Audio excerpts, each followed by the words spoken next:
ঘাসে হাঁটার অনেক উপকারিতা আছে, তাই আপনারা খালি পায়ে ঘাসে হাঁটার চেষ্টা করুন। তো এবং গায়েতে একটু রোদ লাগান, তাহলে রোদ লাগালে আমাদের ভিটামিন ডিটা বাড়বে।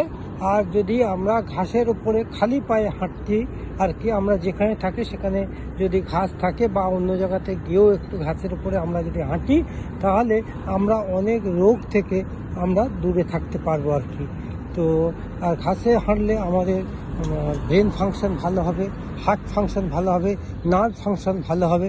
আর ভিটামিন ডি রোদ লাগলে গায়েতে ভিটামিন ডি আমাদের অনেক ভালো হবে আর কি। আমাদের ভিটামিন ডি থাকা উচিত 90 থেকে 100, কিন্তু খুব কম লোকেরই মধ্যে আছে, কারণ আমরা যেভাবে চলাফেরা করি বা যেভাবে থাকি আমাদের গায়েতে রোদ কম লাগে, যাতে করে আমাদের ভিটামিন ডি খুব কম থাকে আর কি। সেই জন্যে যখন সম্ভব বা উইকেন্ডে আমি বলবো আপনারা ভিটামিন ডি বাড়ানোর জন্যে রোদেতে হাঁটুন আর ঘাসের উপরে একটু হাঁটুন। ওকে, থ্যাংক ইউ।